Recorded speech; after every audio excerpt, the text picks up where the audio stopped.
Yo, how's it going, Apple Me? How's it going, guys? How you all doing today? So, today we are doing the non-mythic version of my STAM DK bow build, which I put out much earlier this patch. If you haven't checked it out already, and you want a mythic version of this build, then just go over to there, and yeah, you'll have the version. So this is the non-mythic version for people who don't have access to mythics or cannot be bothered to farm mythics. So yeah, let's get right into it, guys. So we're going to buff up, and I'm going to show you some stats. So first of all, just going to buff up. Right. So we got 3k stam recovery, 1.2k health recovery, doesn't matter, 16,000 magic, 28.5k health, 27.8k stamina, 4.4k weapon damage back bar, 31,000 spell, 33,000 physical with 2.7k crit resistance and 23% crit on the back bar. Then if we go on to the front bar, bear with me. So we go into the front bar, we go up to 4.7k weapon damage, 23.3k spell resistance, 25.3k physical resistance, 10k physical penetration, and still 3k stam recovery, and then 27,000 health. Right, I'm just going to quickly buff up again now whilst in combat. So you'll see now that my resistances shoot through the, well, they should shoot through the roof. Oh, 1 minute, armor buff. There we go. Right, 37,000 spell, 39,000 physical, and then over here we got 29,000 spell and 31,000 physical. Right, so that is the resistances and stuff done. We got 64 points in stamina. I'll take away broth. You can run dubious if you want, but it just gives you a little bit less max stamina, a little bit less max health, a little bit less stam recovery, and you don't get any health recovery. So it's just an alternative if you don't want to use Artaeum. The Superman Stone, it's amazing stam recovery. We need it. The rest of this isn't important. Right, moving on to the potions then. So for potions, I like to run a few different potions, right? So my main potion is going to be the physical resistance. So health, stamina, and physical resistance, right? Then we also have tripods on our bar. So tripods, then as well I'll have immunity to knockback, speed, stamina, and then I'll have the max magic with max stamina and minor heroism, right? So here being the armor potions, Tristat, speed, and then heroism. I switch between the four as the situation demands, but I usually run the armor pots. I usually only, if I'm not running the armor pot, it'll be because I'm against a magic character. So if I'm against a magic player, I'll tend to switch to maybe heroism or a mobility stun, and then I only go try if I'm really struggling for magic sustain. So then I'll chuck a try on or heroism. So you guys just gotta know how to play those potions. They can really help you out in certain circumstances, right? So on the back bar, running Master's Bow. So basically, like I said before, guys, this is basically a replica of my last build, but I've made it a non-mythic version. This is a non-mythic version of my other build. So to begin with, our Master is amazing on the back bar. We put it in defending for the resistances, which is great. Thought about putting it powered, but I didn't feel like my healing is fine as is, so I just went for mitigation. But you could run powered if you want to. All right. So max health, armor, and then whilst in combat and use an armor ability. So basically, whilst I'm in combat, right? I'm in combat right now. Whilst I'm in combat, and when I press shuffle, right, I then proc my armor master. So you'll see this is now up because I hit shuffle, right? And some people think that, you know, it's an armor skill, like running an armor skill like volatile armor. No, it is the armor, like armor skill trees. So it has to do with light, medium, or heavy armor. You just have to use a skill from one of these skill trees. So we're using shuffle, right? Because I know there was some confusion about that for some people who didn't understand how to proc it. So that's how you do it, and you get 5.7k resistances there, and it's fully stackable with resistance potions and then with your major resolve. All right. Front bar, we got Veteran Maul in Sharpened. I mean, we're loving the penetration. I mean, you can probably guess my other set by how much pain we got on Sharpened. But yeah, we're in Sharpened. And then basically this, what I'll show now is, with the Veteran two-hand, if I just use 5 stamina abilities whilst in combat with Rally activated. So Rally has to be up or forward momentum. So we get up to 5. Now you see I'm glowing. Even if I'm in shuffle mode, it doesn't show shuffle, it just shows you glowing. Then you just medium weave, and it'll do an explosion. So you do the medium weave damage and then the explosive damage as well, and that is how you proc that. Right, really powerful. With no Malakath, I felt like this was a really good way to get some extra damage. Talking about extra damage, Balrogs. Balorg gives us really nice weapon damage, so it gives first line weapon damage, then gives really nice weapon damage base, and then amazing penetration. If I'm able to ult, so just say, look at me, with 230 ulti, it's not even full, 230 ulti, we're just going to use this, right? So we've now used that, and our penetration has gone up now to 15,800 with weapon damage over 5,000. You see the point, it's a lot of damage, and that damage doesn't count. It counts after you leap and during leap. So your leap will hit with that amount of penetration. It's not after the leap that you gain it, or yeah, it's literally that ability gains it right there and then. So that 15k pen that you saw would have been going towards that leap. Same with the 5k weapon damage. Right. Right, so we're running 1 piece heavy, and then 6 medium, is it? Yeah, 6 medium. So 6 medium in impen, and then 1 piece heavy in reinforced. Reinforced chest piece, if you're ever going to run a reinforced piece, always put it on the chest. Right, with all tri-stat enchants, and then for our other set, we've got Heartland. So Heartland, weapon damage, max magic, max stamina, and then increases the effectiveness of your weapon traits by 100%. Now, do I have Spriggans on me? I want to try compare this to Spriggans for you. Okay, I don't have Spriggans on me. Right, what I'm just going to say is, right, is Spriggans, if I find Heartland, there we go. Right, Spriggans gives weapon damage, well, 2 lines of stamina, a line of weapon damage. So far we got a line of stamina, a line of weapon damage, a line of magic. So far, Spriggans has a bit more damage through having 1 extra line of stamina, whilst we have the magic line. But on this, Spriggans gives you 3,000 penetration. This gives you 100% of the trait. Now, the 100% of this trait would be around 3,000, I want to say 200 and, I don't know, 76, I think. Oh yeah, 3,276, there we go. Right, so we're actually getting a bit more penetration from this. So it's basically on par with Spriggans, but the bonus of this is if you run it on both bars, you get that on the back bar as well. So you'll see the hefty, well, physical resistance and spell resistance there on the back bar. And this is why it's a step up from Spriggans, in my opinion. It's a really good craftable set, and I recommend it being run. Now, some people don't like this set with defending and prefer it with powered. I've tested with powered. You can run powered. I just personally prefer defending because I just wanted that mitigation.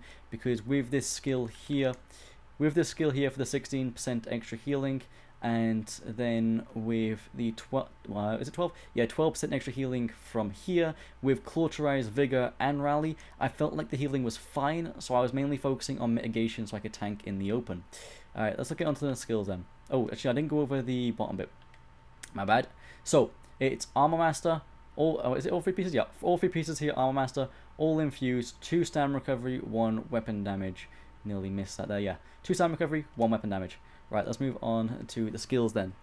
So, obviously we've got Shuffle, Major Evasion, Immunity to Snares, and then it procs our Armor Master buff. Whilst in combat, Fragmented Shield, not only does it give us 16% extra healing, it also procs our Minor Brutality from is it in here? Yeah, there we go. Minor Brutality, increasing your weapon damage by 10% for 20 seconds, and it also regens a bit of stamina as well. So for 4,000 magic, you get like nearly a K stamina, basically a K stamina, and then your Minor Brutality, and then Major Mending.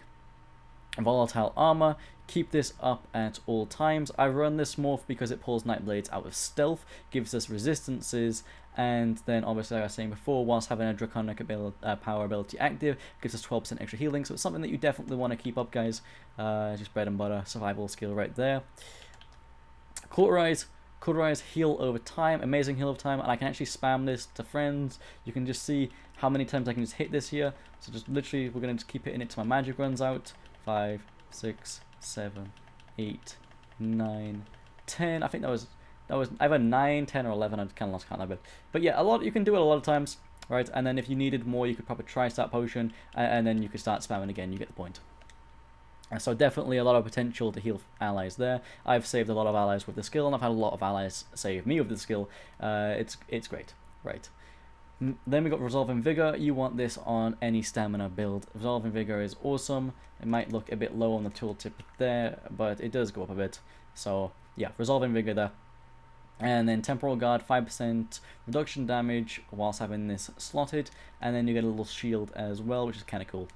But you can switch this out if you want to for magma armor, which is corrosive. So you can put corrosive here. Now the thing is, I usually go for leap. I prefer to go for leap if I want to be defensive, offensive.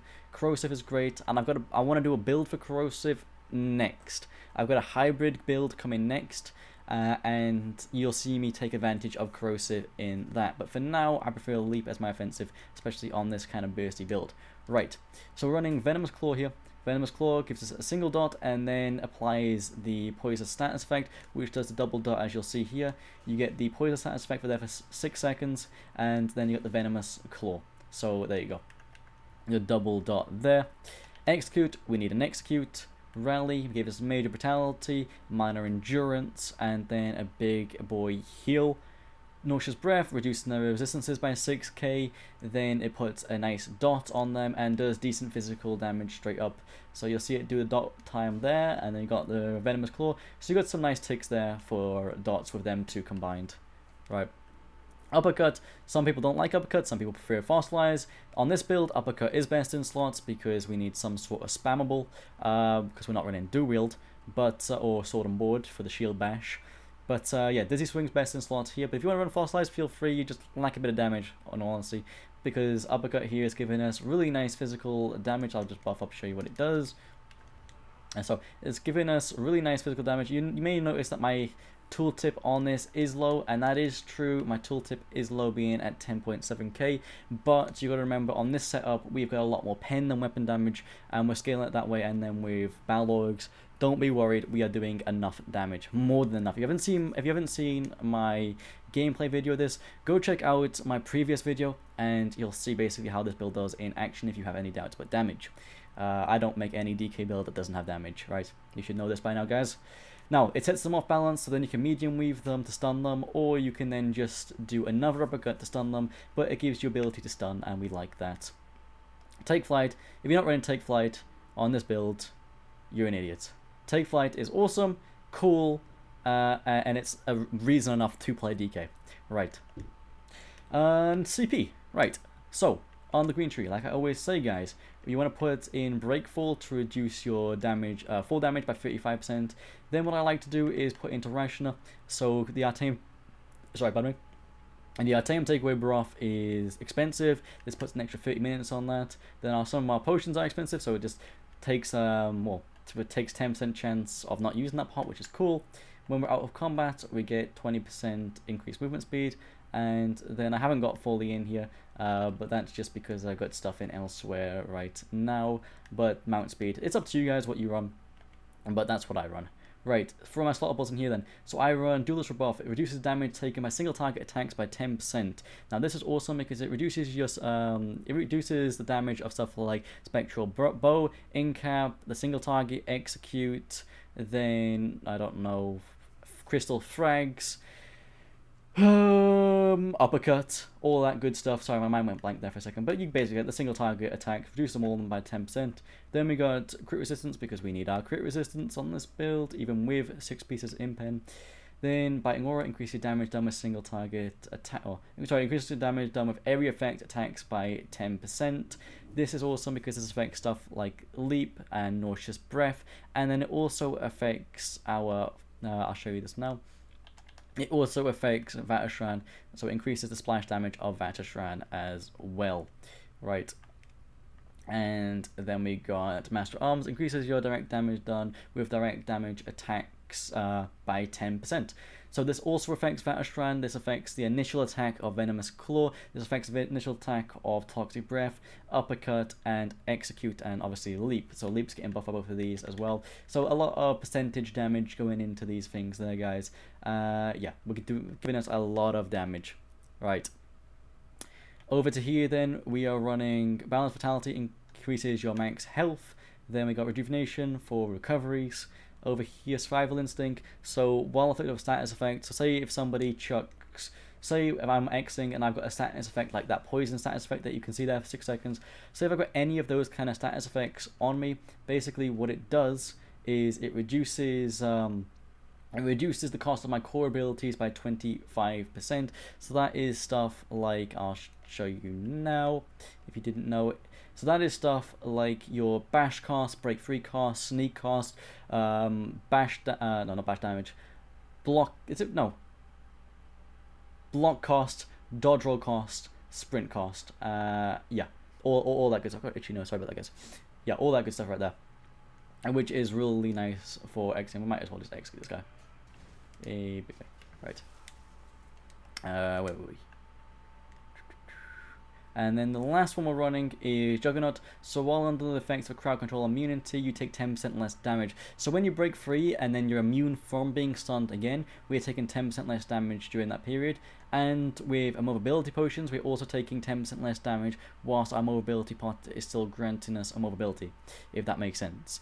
So yeah, that is all the CP, or slaughterables. Right, so I'll quickly show you the rotation. So what we'll do is when I go in combat, what I'll do straight away is if I'm using these potions right here, I will proc this potion straight away. So my stamina recovery goes up, right? So my stamina recovery goes up, my physical resistance goes up, and I like that, right? And then we put the volatile armor on, go into, assuming that we're in combat, right? Assuming that, you know, the target's active, I'll do volatile armor, shuffle into a fragmented, to buff our minor brutality, switch bar into a rally, and then do a cauterize the shortest one. So that's kind of the process that I do. Alright, so now that that's done, I'll then go and look at them, right, being buffed up. Light attack, toxic breath, light attack, venomous claw, then I might do a light attack, uppercut, light attack, toxic breath, and then I'll just keep weaving light attack, venomous claw.